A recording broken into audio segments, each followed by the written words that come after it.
Bienvenue au séminaire en ligne sur le GDPR, l'acronyme du titre anglais General Data Protection Regulation, également appelé Règlement général sur la protection des données. Lors du séminaire, nous vous expliquerons ce nouveau règlement et vous proposerons des outils permettant de vous mettre en règle. Munissez-vous de la checklist que nous vous avons envoyée. D'une part, ce séminaire sert à vous expliquer le règlement. Nous vous donnerons donc plusieurs définitions. Et d'autre part, nous regarderons quelles sont les conséquences pour votre entreprise en remplissant correctement la checklist. À l'issue du séminaire, vous devriez disposer des informations nécessaires pour vous mettre en règle. Les données à caractère personnel englobent de nombreuses informations auxquelles on ne s'arrête généralement pas. Il existe bien entendu les données médicales, mais également les données que nous traitons et conservons en tant qu'employeurs, les données bancaires, les données conservées par la compagnie téléphonique et le fournisseur d'accès à Internet, sans oublier que plusieurs applications sur nos smartphones, telles que Facebook et Waze, utilisent le GPS pour suivre tous nos faits et gestes. Tout d'abord, regardons ensemble d'où provient ce règlement. Il s'agit d'un règlement européen qui a été approuvé le 24 mai 2016, qui prévoit une période de transition de 2 ans. Ceci signifie que le règlement entre en vigueur le 25 mai 2018. Un règlement est une loi européenne qui s'applique directement à toutes les entreprises de tous les États membres. Le législateur s'attend donc que toutes les entreprises et organisations appliquent le règlement européen au plus tard le 25 mai 2018. Le règlement fait suite à une directive de 1996. Une directive ne s'applique pas directement aux États membres. Ceux-ci doivent donc transposer la directive en une loi nationale. La Belgique disposait alors déjà de la dite loi sur la protection de la vie privée, datant du 8 décembre 1992. Ceci signifie que cette nouvelle loi, ce nouveau règlement, n'est pas réellement une grande nouveauté, mais jusqu'à présent, les contrôles étaient quasi inexistants. Que contient cette loi GDPR? Le GDPR traite de la protection des données à caractère personnel. Les entrepreneurs nous disent souvent qu'ils ne sont pas concernés étant donné qu'ils ne traitent pas ce type de données. Mais ils se trompent. Nous y reviendrons. Ce règlement ne représente pas une révolution, mais bien une évolution. Plusieurs éléments de la loi précédente sur la protection de la vie privée sont repris et précisés. D'une part, le contrôle est plus strict. Nous y reviendrons plus tard. D'autre part, de nouvelles obligations ont été ajoutées. Vous devrez prouver, entre autres, que vous vous conformez au règlement en protégeant les données que vous traitez. Et enfin, les personnes concernées disposent de nouveaux droits, notamment le droit à l'oubli et le droit à l'information. Nous y reviendrons. L'objectif du GDPR est la protection des données à caractère personnel. Mais comment ça marche? Tout d'abord, les données à caractère personnel ne peuvent être utilisées qu'à des finalités précises. Vous devez pouvoir justifier les raisons de leur collecte et de leur traitement. Les données à caractère personnel doivent être suffisantes, pertinentes et limitées au strict nécessaire. Toute autre information ne peut être collectée. Les données doivent être actuelles et correctes. Vous devez par conséquent garder les données à jour. Les données doivent être protégées, entre autres contre tout abus. Elles ne peuvent être visibles que pour les personnes qui doivent les utiliser, par exemple pour les salaires. Les données ne peuvent être conservées plus longtemps que strictement nécessaire. De nombreuses entreprises déclarent garder les données indéfiniment. Le nouveau règlement ne le permet plus. Ceci ne signifie toutefois pas que vous devez vous limiter à des délais très stricts ni très courts. Il existe d'ailleurs également des délais légaux, comme par exemple 7 ans pour des pièces comptables. Laissez-vous guider par le bon sens pour déterminer les délais. Le respect des droits des personnes concernées est un autre aspect important, par exemple le droit à l'oubli ou le droit d'accès aux données. Vous êtes tenu de respecter certaines procédures. Vous devez traiter les données de manière légale et honnête. Vous devez entre autres prendre des mesures de sécurité appropriées par rapport aux données que vous conservez à l'étranger. De plus en plus d'entreprises font en effet appel à des serveurs externes, mais savent-elles où ces serveurs se situent physiquement? Nous traiterons de ces aspects dans la suite du séminaire. La plupart des séminaires traitant du GDPR vous parleront des amendes que vous risquez en cas d'infraction à la protection de la vie privée. Nous partons du principe que si l'on suit la réglementation, ceci n'est pas pertinent. Nous évitons donc le sujet. D'où aussi la checklist que nous avons élaborée et qui doit permettre à votre entreprise de se conformer au règlement en 10 étapes. Si vous vous laissez guider au travers des 10 étapes, votre entreprise sera conforme au règlement. Comme dit précédemment, munissez-vous de la checklist étant donné que nous la parcourons au long du séminaire. La première étape de la checklist est l'établissement de l'inventaire des données, notamment des données à caractère personnel. La notion de données à caractère personnel peut être définie de différentes façons. Celle utilisée dans le règlement est très étendue. Vous pouvez la lire à l'écran.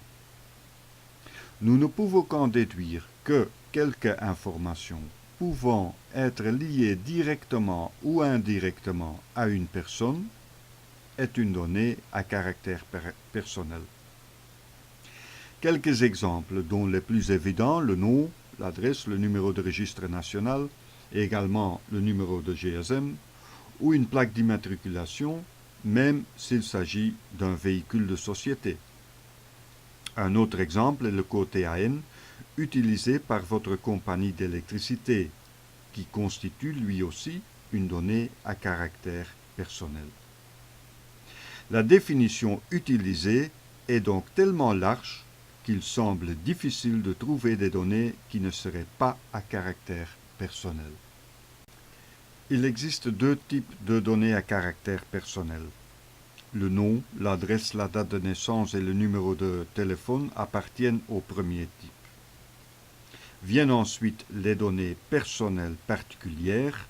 Ce sont des données liées à des thèmes plus délicats tels que les données médicales, l'orientation sexuelle, la provenance, la race, l'affiliation à un syndicat, les convictions religieuses ou politiques.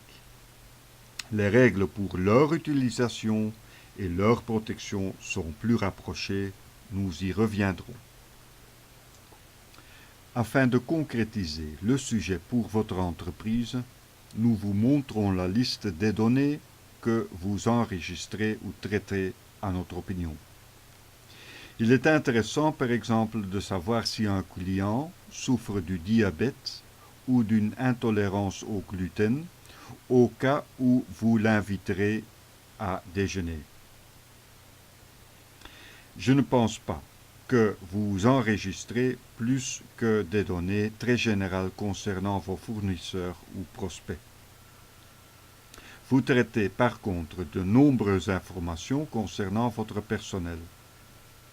Certaines données sont indispensables pour l'administration des salaires ou pour les évaluations.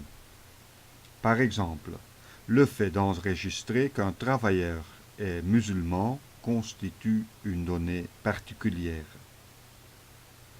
Pour les politiques, vous traitez tant des données générales que particulières. Une couleur politique constitue en effet une donnée particulière. Mais vous avez bien entendu d'autres contacts tels que nous, votre association professionnelle, des centres de formation, etc. Lorsque l'on parle de données à caractère personnel, il ne faut pas oublier l'existence du terme pseudonymisation, qui signifie la transformation d'une information en une autre information complètement différente, qui n'est plus lisible ni reconnaissable. Une clé ou un mot de passe sont alors nécessaires pour pouvoir lire les informations. Étant donné que ces données peuvent être rendues lisibles, elles ne sont pas exclues du GDPR. La pseudonymisation représente néanmoins une bonne mesure de protection des données. L'anonymisation est tout autre chose. Certaines informations sont supprimées et rendues irrécupérables. Il n'est pas possible de retourner vers la forme originale. Chaque lien avec une personne physique est effacé. Pour cette raison, le GDPR n'est pas d'application pour ce type de données.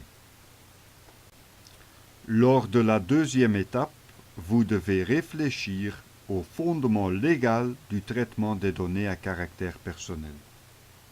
Je vous donne d'abord quelques définitions pour mieux vous expliquer. Le responsable du traitement, appelé controller en anglais, est l'organisation ou la personne qui décide à quelle finalité et de quelle manière précise les données seront utilisées. Le responsable n'est pas nécessairement le propriétaire des données à caractère personnel, le propriétaire étant généralement l'individu même. Ensuite intervient le sous-traitant, appelé processor en anglais. C'est la personne, l'entreprise ou l'autorité qui va traiter les données au nom du responsable du traitement. Le responsable du traitement détermine les règles, le sous-traitant les exécute. J'illustre à l'aide d'un exemple. Par rapport aux informations salariales, vous êtes le responsable du traitement et votre secrétariat social est le sous-traitant. La relation entre le responsable du traitement et le sous-traitant est importante. Elle est par ailleurs scellée par un contrat.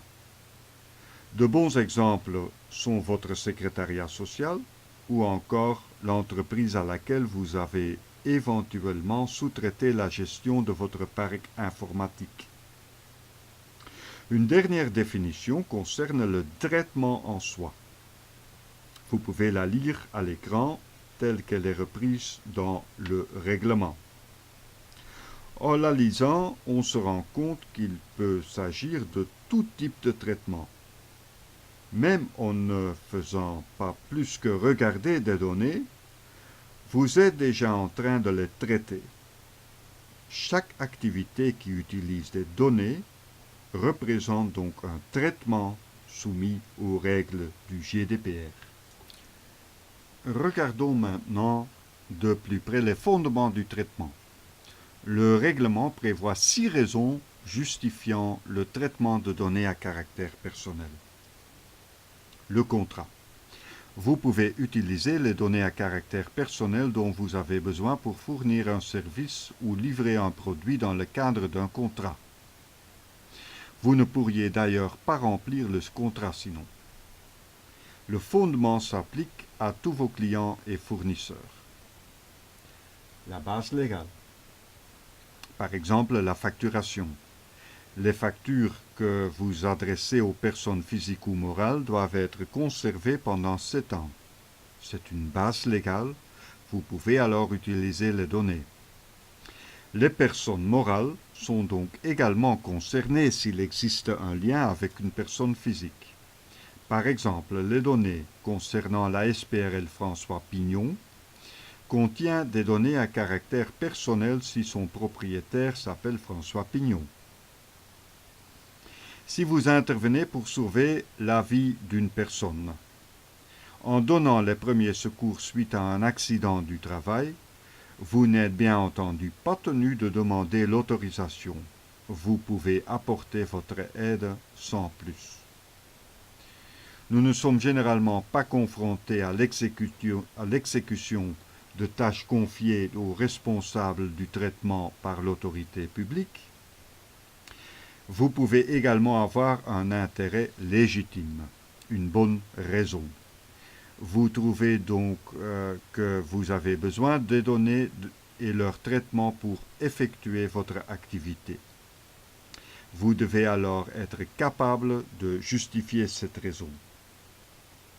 Et ensuite, le consentement, le règlement reprend ce fondement en premier. Vous pouvez utiliser les données à caractère personnel si la personne a donné son consentement. Mais attention, en demandant le consentement d'une personne, elle pourrait répondre par la négative. Et si une personne a donné son consentement, elle peut également le retirer, ce qui signifie que vous ne pouvez plus traiter ces données à caractère personnel.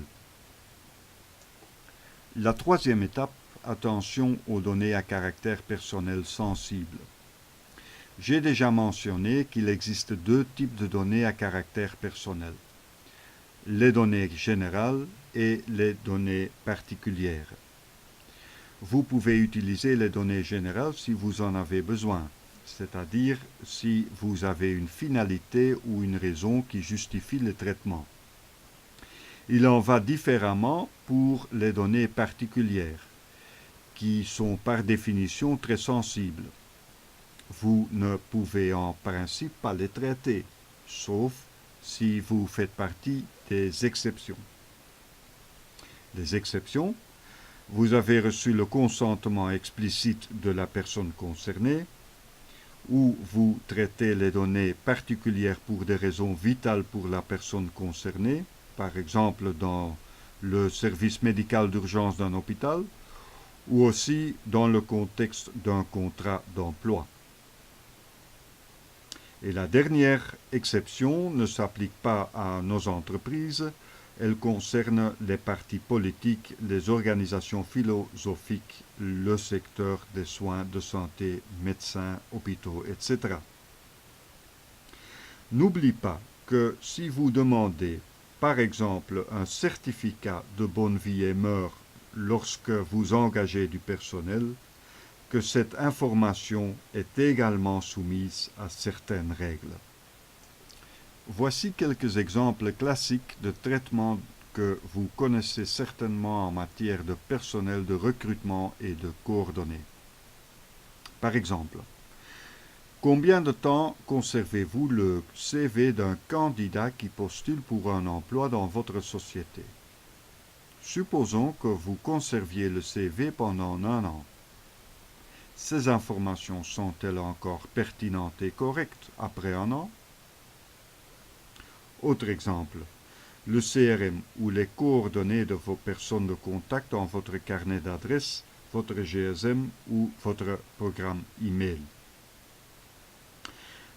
Par rapport au courriel, se pose souvent la question de savoir si une adresse email est une donnée à caractère personnel. L'adresse info@belgacom.be n'est pas une donnée à caractère personnel, contrairement à l'adresse johan@belgacom.be. Toute information pouvant être liée à une personne est considérée comme une donnée à caractère personnel. La quatrième étape concerne le consentement. Vous devez vous demander si vous avez agi correctement lors de la demande du consentement. Le règlement définit le consentement comme toute manifestation de volonté libre, spécifique, éclairée et univoque. Dans le cas d'une relation employeur-salarié, il n'est pas possible de faire appel au principe du consentement en raison de l'existence d'un lien de subordination. Vous devez pouvoir démontrer que la personne concernée a donné son consentement. Pour ce faire, vous devez disposer d'un inventaire qui enregistre quand et où quelqu'un a donné son consentement. Il s'agit en fait de la gestion des consentements. Vous devez toujours demander le consentement en formulant la question d'une manière claire et simple. Sur des sites internet, on vous oblige souvent à cocher une case avant de vous donner accès à la page suivante, ou lorsque vous vous abonnez à un bulletin d'information. Il arrive souvent qu'on vous demande votre accord avec les conditions d'un site internet et quand vous cliquez, vous voyez apparaître un texte de 30 pages. Ces pratiques ne seront donc plus autorisées. La question doit être simple, claire et accessible. Vous devrez par exemple indiquer pourquoi vous demandez ces informations et ce que vous comptez en faire. Vous pouvez comparer ceci avec les conditions d'achat qui doivent figurer sur chaque facture. Le consentement doit aussi pouvoir être retiré facilement. Si ce n'est pas le cas, la personne concernée a en principe le droit de déposer plainte auprès de la commission vie privée. Encore un mot d'explication sur le principe de la responsabilité. Vous avez la responsabilité de conserver une documentation et de prendre les mesures de sécurité nécessaires pour éviter tout abus ou perte d'informations. Vous devez donc pouvoir prouver à tout moment que vous avez fait le nécessaire pour éviter des abus. Le registre des traitements et l'évaluation des risques peuvent vous aider à respecter cette obligation. Nous y reviendrons dans un instant. Si votre entreprise collecte et traite des informations relatives à des enfants âgés de moins de 16 ans, un parent ou le titulaire de la responsabilité parentale devra donner son consentement. Cette obligation est seulement d'application lorsque le traitement est basé sur un consentement et qu'il s'agit d'une offre de service de la société d'information comme Facebook. Le profilage est interdit. Et quand il s'agit d'obligations légales, il ne faut pas demander l'autorisation ni de l'enfant ni du parent. Cinquième étape, garantir les droits de la personne concernée. C'est la première priorité du GDPR. Le premier droit s'exprime comme suit. Plus d'informations, une plus grande transparence, plus de clarté. La personne concernée a le droit de savoir qui traite ces données. Lorsque quelqu'un collecte vos données, il est dans l'obligation de vous en informer. Cela vaut tant pour les données que vous lui avez transmises directement que pour les données qu'il a obtenues par le biais d'un tiers. La personne concernée a le droit de consulter et de modifier ces données. Par exemple, lorsque vous constatez que votre nom est mal écrit dans une lettre, vous pouvez demander de le corriger. C'est ce qu'on appelle le droit de la rectification. Le responsable du traitement est obligé de communiquer cette rectification à tout destinataire de données à caractère personnel, sauf si cela n'est pas possible sans occasionner des efforts disproportionnés. Comment appliquer le droit d'accès et de consultation des données dans la pratique? Si une personne concernée vous demande de quelles informations vous disposez à son sujet, vous devez lui fournir une réponse gratuite dans un délai raisonnable, c'est-à-dire en dehors les 30 jours. Je fais référence à l'annexe 1 de la checklist qui reprend un modèle de formulaire. Par rapport au droit à l'effacement ou droit à l'oubli, lorsque quelqu'un vous demande d'être oublié, vous êtes obligé d'y donner suite. Par contre, le droit à l'oubli n'est pas la même chose que le droit à l'effacement. Quand un client vous demande d'effacer son nom sur une facture datant de l'année dernière, vous ne pouvez pas y donner suite en raison du délai de conservation minimum des factures. Le droit de limiter le traitement, par exemple, si quelqu'un conteste l'exactitude des données ou si vous avez obtenu des données de manière illicite, la personne concernée peut demander de limiter le traitement. Cela vaut aussi en cas de profilage. Vous pouvez demander de ne plus faire l'objet de profilage, mais cela ne peut pas entraîner l'arrêt automatique d'un service. Par exemple, lorsque vous avez acheté du matériel sur Internet, le site web en question va essayer d'estimer quel bien ou service pourrait également vous intéresser. C'est ce qu'on appelle le profilage. Le droit à la portabilité des données, qu'est-ce qu'on entend par cela? Supposons que vous décidiez de changer de logiciel comptable. Vous pouvez alors demander à votre fournisseur actuel de transférer vos informations vers le nouveau logiciel. Parfois, ce transfert de données n'est pas possible. Normalement, ceci ne devrait pas poser de problème dans notre secteur. Le droit d'opposition, la personne dont vous conservez les données peut en tout temps s'opposer au traitement de ces données à moins qu'il existe des motifs légitimes. Au niveau des listes de mailing, nous rencontrons ce phénomène. Les personnes concernées peuvent se désinscrire gratuitement et sans aucune justification. Et enfin, le droit de ne pas être soumis à un traitement automatique tel que le profilage, nous venons de le traiter tantôt. Dans la 6e étape, vous devez vous demander si vous êtes bien protégé contre une éventuelle violation des données. La plupart des gens pensent immédiatement à un piratage du site Internet, mais les cas de violation des données sont bien plus nombreux. Pensons au vol d'un GSM ou d'un ordinateur, la perte d'une clé USB ou le fait de ne pas fermer à clé les armoires contenant l'administration du personnel. Votre collaborateur a-t-il par exemple le droit d'emporter un dossier à domicile? La violation des données peut prendre des formes très diverses. En cas de violation de données à caractère personnel, le responsable du traitement des données est tenu d'en informer la commission vie privée dans les meilleurs délais.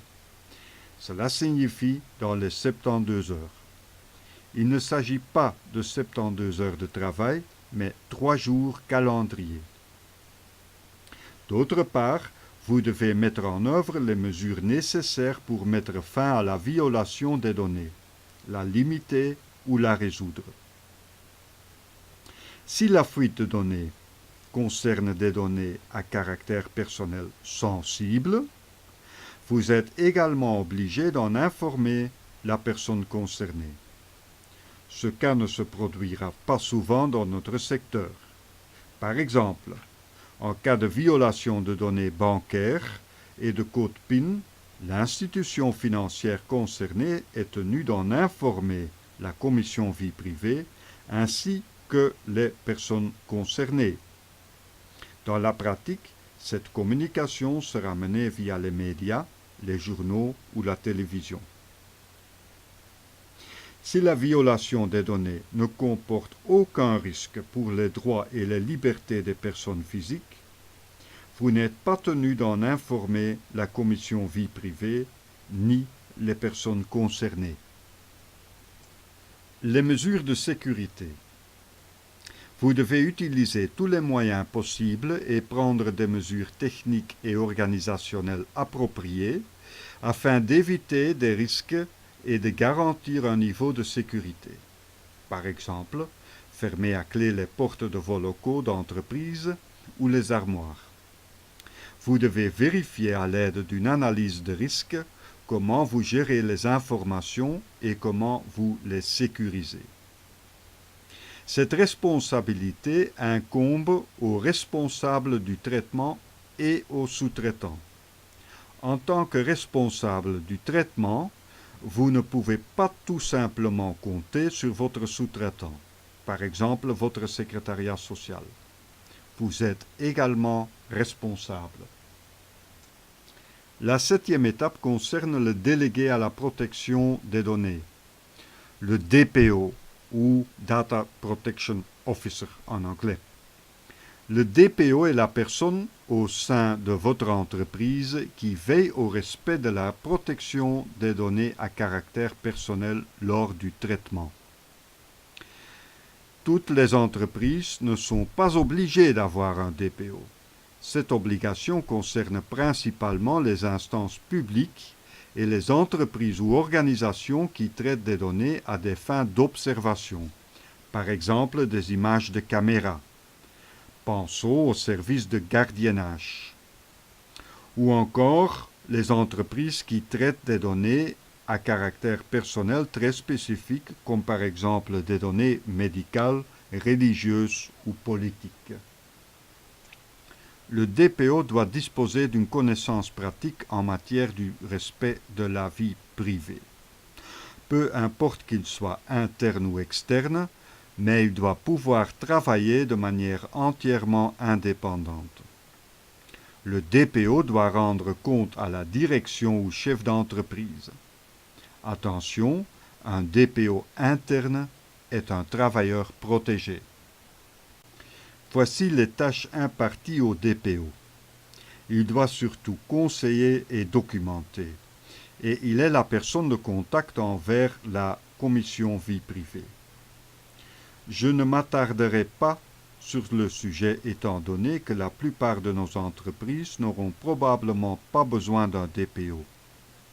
La plupart sont dispensées de cette obligation car elles ne traitent pas de données à caractère personnel à grande échelle. Étape 8. Vous devez effectuer une DPIA. DPIA est une abréviation du terme anglais Data Protection Impact Assessment, qui signifie analyse d'impact relative à la protection des données. En fait, cela correspond à une analyse de risque. Quel est le risque lié au traitement de certains types de données à caractère personnel? Quand devez-vous effectuer cette analyse? Lorsqu'il existe un risque potentiellement élevé pour les droits et les libertés des personnes concernées. Par exemple, un véhicule de société équipé d'un éthylotest anti-démarrage ne démarre pas si le conducteur est en état d'ébriété. Cela signifie que vous traitez des informations médicales ou très sensibles, ce qui représente un risque potentiellement élevé. Dans ce cas, vous devrez faire cette analyse. Quels sont les risques potentiels qui découlent de certaines informations? Il est important de toujours évaluer les risques du point de vue de l'individu concerné et non pas du point de vue de l'employeur ou du chef d'entreprise, comme nous avons l'habitude de la faire. Il faut se demander quel pourrait être l'impact pour la personne concernée. Si le risque est élevé, vous devez en informer la commission vie privée qui pourra alors vous imposer certaines mesures. Étape 9, l'avant-dernière démarche de la checklist. Avez-vous un registre de vos activités de traitement? Ce registre est en fait un inventaire de toutes les données que vous utilisez. Ce que vous devez mentionner dans ce registre, Tout d'abord, le type d'information que vous collectez. S'agit-il d'informations générales ou spécifiques? Disposez-vous de données sur les allergies ou des intolérances au gluten? C'est le cas lorsque vous organisez régulièrement des repas pour votre personnel. Avez-vous des informations concernant les enfants? Ensuite, la source des informations. Également la raison pour laquelle vous collectez des informations. Mais aussi si vous partagez ou non des informations avec un tiers. Vous devez signaler à qui vous transmettez ces données. L'exemple classique est celui du secrétariat social. Et enfin, l'endroit où vous conservez ces données. Sur le disque dur de votre ordinateur, dans le cloud, dans un data center. Si les données se trouvent sur votre ordinateur, vous devez veiller à disposer d'un backup afin que ces données ne se perdent pas en cas de crash de votre ordinateur ou en cas de panne. Votre disque dur doit également être sécurisé, c'est-à-dire protégé par un mot de passe afin qu'un voleur éventuel n'ait pas accès à vos données. Vous devez bien réfléchir à tous ces aspects. L'endroit physique où vous conservez les données, par exemple une armoire, est également important. Les informations salariales doivent être conservées dans une armoire fermée à clé. Finalement, vous devez indiquer pendant combien de temps vous conservez les données. Le registre de traitement n'est pas obligatoire pour tout le monde. Les entreprises occupant moins de 250 travailleurs ne sont pas obligées de tenir un registre, sauf en cas de risque élevé, par exemple les maisons de repos. Même si vous n'êtes pas obligé d'avoir un registre, il est conseillé de le prévoir. Il vous donne un aperçu des endroits où se situent vos informations et de leur destination. En cas de plainte ou de violation des données, ce registre vous permettra d'agir plus rapidement. Nous avons repris un modèle de registre de traitement dans la documentation. La dernière démarche consiste à adapter votre politique relative à la protection de la vie privée ainsi que les contrats avec vos sous-traitants. La politique relative à la protection de la vie privée concerne principalement les entreprises qui ont un site Internet ou qui vendent des produits ou services en ligne. Les contrats avec vos sous-traitants sont les contrats que vous avez conclus avec votre comptable, votre secrétariat social, vos fournisseurs de téléphonie ou de services informatiques, etc. Si vous n'avez pas de service informatique en interne, il s'agit du fournisseur à qui vous faites appel pour l'envoi de emails tels que Telenet, Proximus, Skynet, Google, ainsi que Facebook si vous y avez un compte professionnel. La relation entre le responsable du traitement et le sous-traitant est très importante. Celle-ci doit faire objet d'un contrat écrit. Vous devrez donc décrire les tâches du sous-traitant dans le contrat. Si celui-ci fait à son tour appel à un autre sous-traitant, les tâches de ce dernier devront également être définies dans le contrat. En tant que responsable du traitement, vous devez connaître tous les sous-traitants auxquels il sera fait appel. Le responsable du traitement doit pouvoir contrôler si la chaîne de sous-traitance respecte le règlement. Vous pouvez soumettre votre sous-traitant à un contrôle pour vérifier s'il applique toutes les mesures de sécurisation. Voici un exemple en guise d'illustration. La plupart des entreprises travaillent avec un comptable externe.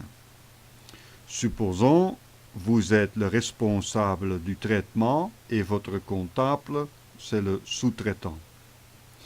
Votre comptable utilise un logiciel de comptabilité. Le fournisseur de ce logiciel étant un sous-traitant, il doit donc également être décrit dans le contrat.